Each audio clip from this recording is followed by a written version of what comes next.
Welcome to Creatives Collective Co. Just Start podcast. I'm Kat, your branding bestie, and this podcast focuses on all things branding and business. If you come here, you're ready to get rid of the excuses and get the tools you need to achieve what you've always wanted to achieve.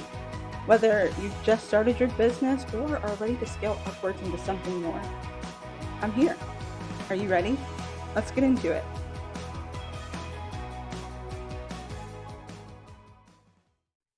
Hello, creatives. Welcome to episode 3 of Just Start Podcast. I am Kat, your branding bestie.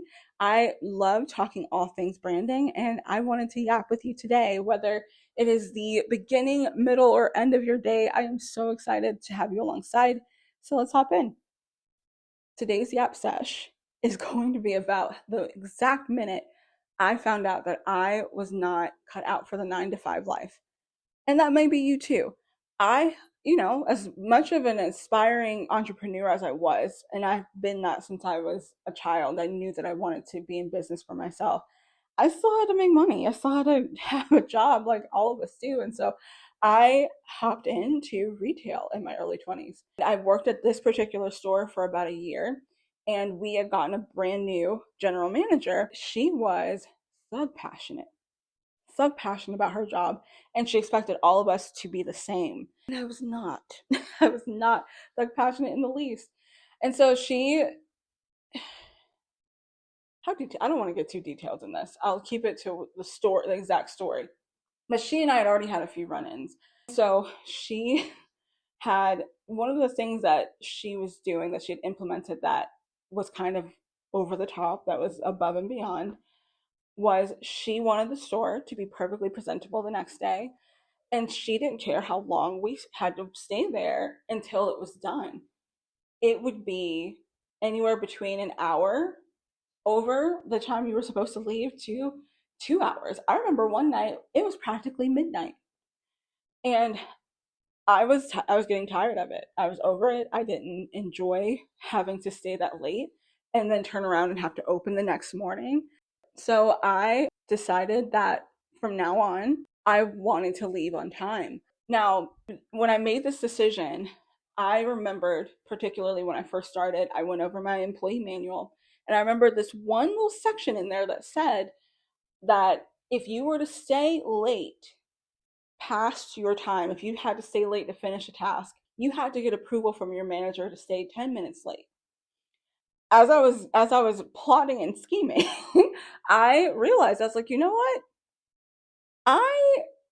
If they're having us have to ask permission or get signed permission from our manager, our immediate manager that was in our department, to stay late, I'd be willing to bet that corporate doesn't know that we're staying. All of these closers, you're talking 15, 20 people, 1 to 2 hours at a time each night, trying to get the store tidy. And this store was open 7 days a week. So in my mind, I was like, you know what? Kind of think I got a leg to stand on here. I don't think I'm going to, I don't think I'm supposed to be staying. Number one, I don't think they want us to stay late. Two, I have some standing here to say that there's a reason why I don't stay late anymore. So Catherine started clocking out. If my time said 9:20, I was walking to the back with my bag at 9:19 to clock out by 9:20. And managers started noticing. I remember my immediate manager, my supervisor, pulled me to the side and he asked me the next day when I came in, "Hey, Catherine, I noticed that you left at 9:20, but the rest of the team didn't leave until 10:30, 11 o'clock. Is there a reason that you had to leave, and why didn't you tell a manager?" At first he was trying to say that I could get in trouble for not telling a manager that I was leaving. And I was like, well, I didn't think I'd have to let a manager know that I was leaving. It says in our manual exactly what I just shared with you. And so I went over that with him. He sat there stunned. He didn't say anything. And he left. He didn't say anything. So that night I clock out, I go home and do the same thing. And it started becoming a thing. Each manager came up to me. And I remember in particular, one manager, she sat with me and called corporate midday to ask whether what I had seen in the manual was correct. And turns out I was indeed correct. She also had to let me go that night. I think she ended up pleading with me to just stay so that nothing was said. And I can't remember if I obliged that or not. Knowing me back then, probably did not. But I remember eventually the general manager who mandated this whole staying hours later, she and I ended up having a little bit of a face off. And I remember she comes up to me and she says, Catherine, I said, Stephanie, she says, we're staying together as a team to ensure that the store, one, is in order, and two, that we're working together as a team. And I said, oh, absolutely, I agree. As long as a team we're completed by 9:20. I cannot believe, gosh, to tell this story back. Good night. Anywho, I she and I went back and forth. Kept saying the same thing. She kept saying, "Well, you're going to stay late until you're going to stay until it's put together, until the store's put together." I said, "Yeah, as long as the store's put together by 9:20." And we went back and forth like that for a good 20 seconds. And she finally walks away and she goes, "You're going to stay until the store's put together." And I said what I said the last couple of times again. And I have never in my life heard heels clap on the floor as quick as hers. What she was taking me. But I mean, it is what it is. And so the night goes on, we close, and it's 9:18. I grab my bag, and she must have been watching me on the cameras because I make my way to the back, and right as I'm getting close to the time clock, I hear her. She gets on the intercom so fast that she's stumbling over her words. She goes, great job, team. Everybody head to the back. You guys can clock out for the night." And everybody that was in the section who saw me, because everybody at this point knew what I was doing. They knew that I was the one who was leaving at 9:20. No one else would do it with me, but they all kind of patted me on the back for doing it. And I will never forget all of those people looking at me with a smirk, grabbing their things and lining up. I remember sitting in line with all these people ranging from ages, my little 23-year-old self, all the way up to their mid 60s, getting to leave because I decided that I wasn't going to stay late anymore. And it hit me then that, okay, I don't think this, not just this job, but in general, I don't think I'm going to have too much longer to be able to keep doing something like this. I need to start making a plan. And I made my plan, made my way out from there. Not too long after that, I think I ended up transitioning into something else.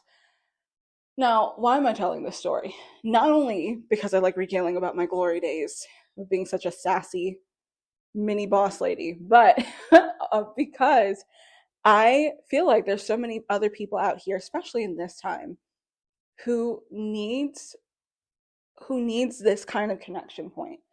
Right now, we're all in survival mode, and it's so difficult for you to think beyond a dream or think beyond what it is that you're doing right now. You're caught up more so in the comfort than really going after what you're passionate about, and you're ignoring maybe some signs. So I want to talk about how I knew that I wasn't fitting in this space, and then also what did I do to get myself positioned to be full-time doing what I do now. One, I knew I was not doing what I was meant to be doing. I knew when I was in that job that I wanted to do my own business. I wanted something for myself. And I think that that probably was a major foundation point for the frustration that I felt. And I mean, in conjunction with other things, but I do recognize sign number one was that I knew already that there was something else that I would rather be doing. Secondly, the environment around me became almost unbearably difficult to be in. I don't know how to describe it necessarily, but I think the best way to put it would be, I call it like God shaking the branch moments. You know how you're hanging on to something that you're comfortable with, and it's not really working out. You're pretty much on the edge. It's on the verge of snapping for you, but it just seems like things are getting unnecessarily difficult. I call those, now that I've been on the other side of this a few times, God shaking the branch moments. And it's when, so pretty much when your environment is, I don't know, it just seems like everything is going worse. The grace that you had to work and be in this environment lifts, and your patience is no longer there. You're not enjoying at all what you're doing. You're finding that you're not flowing as easily. It seems to be that there are a lot more run-ins. You're not performing as well as you once had been, and you find yourself just wanting to do the bare minimum. I would say that that is a very viable sign, and that was my telltale number two, that I was starting to get. It was time to start kind of planning my next leap onto my next rock, if it were. The third thing I saw that told me that I really needed to start making not only just a plan to get out of that job, but start walking toward what it is that I'm passionate about, was I just felt it was just a need for more. I feel like I was living to work. I I looked forward more to going home and my days off before I even clocked in. I wasn't enjoying what I was doing. I was getting to the point where I just felt like every day when I clocked out and went home was a day that I wasted because I didn't do anything toward what it is that I wanted to do. And so I felt like almost like a conviction about that. I felt like I was wasting my days. And I never wanted to be the person that lived to work. I wanted to be satisfied, happy, and passionate about what I was doing, even at that young age.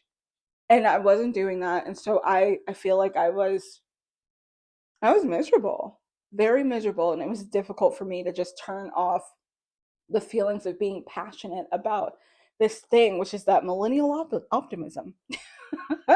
I wanted to do what I wanted to do, and I wanted to, beyond just make friends with some coworkers and enjoy a day off. I wanted to be able to build a life that had legacy, and I felt that deeply from then. So those were my three telltale signs, and maybe you recognize yourself in those things. Maybe you were one of those. Maybe you're all three. Cute, Catherine. You've dredged up all these dark feelings. What do I do with it? Well, the four things actually, that I did was: one, I didn't allow that frustration to overtake me. I used it as fuel. One thing, so fun fact, I have a weekly mentorship group that I meet with every week. I do host it live on YouTube, as well as a Google Meet link where I have people that I interact with in person. I find in that group, as we're talking, I think I talked about it last week. I talked about this group last week. One of the things that we definitely discuss is how crippling discouragement can feel. And when things are chaotic around us, it tends to make us want to freeze and just kind of go into survival mode. And that's just the mode that I feel like we, again, have found ourselves in.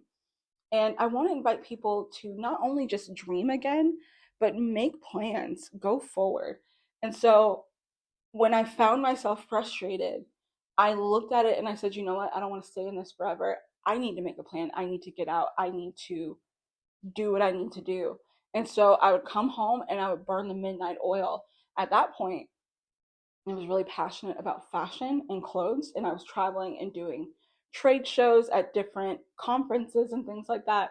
So I would come home and would sew through the night all these different pieces that I wanted to sell. And I was very, very, very, I would say, I was incentivized for sure. And it felt fun because I felt like I was living in my Hannah Montana life, where I was a retail worker by day, and by the weekend I was traveling to different states, going and doing trade shows, and it was a great season. I enjoyed that a lot. Secondly, when I didn't feel the patience I once had with a job, I listened to that. I didn't fight to stay or ignore the soul sucking dread that I felt walking in those doors. I started making an exit plan. And for me, it wasn't directly into my own business full time. It was, okay, what is a job that will give me weekends off? I worked at a daycare. It gave me my weekends. I had stable hours. I needed to have set times. That was my big thing.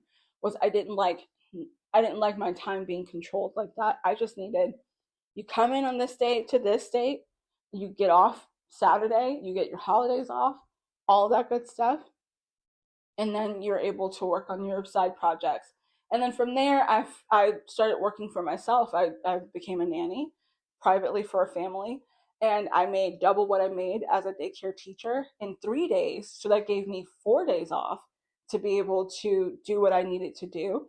And it was just like the Lord opened doors from there. My business kept growing. I had started my business in 2017, and the work started supplementing what I was making. And the next thing you know, I was able to branch off and do for myself. So I had to I had to recognize that I wasn't doing well for them because they're not the enemy. I can't be angry at them for needing someone in that position. But I also had to recognize that I wasn't serving myself either. If I'm not able to fill my cup, then I'm not going to be able to properly fill theirs the way that they needed to. So I knew that I needed to make a plan and start moving after that plan quickly. And here comes that bonus. Finally, move accordingly.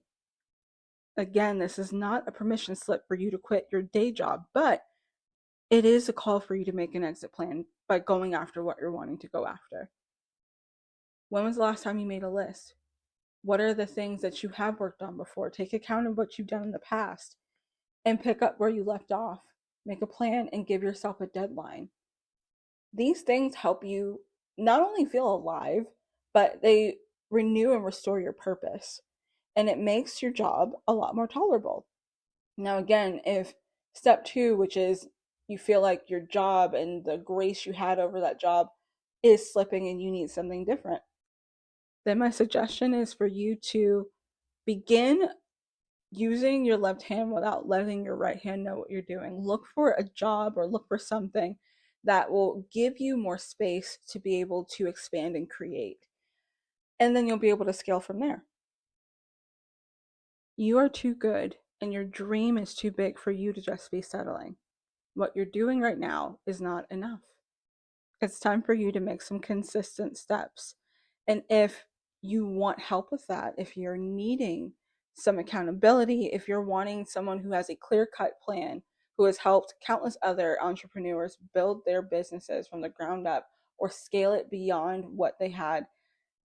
I've clients that I've worked with who had a business for 24 years, and in 3 short months we had it functioning and moving in a way that she had never seen in her 24 years.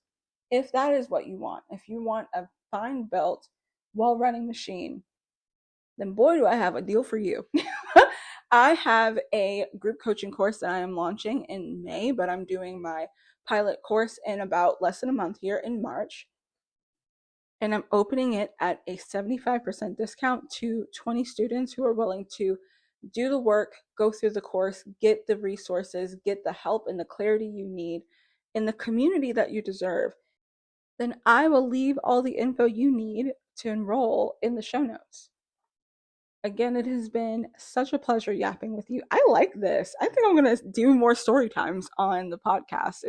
It definitely, I've learned a whole lot. I've bumped my head a lot, but I've learned a lot from those head bumps, and I am so overjoyed to be able to share them here.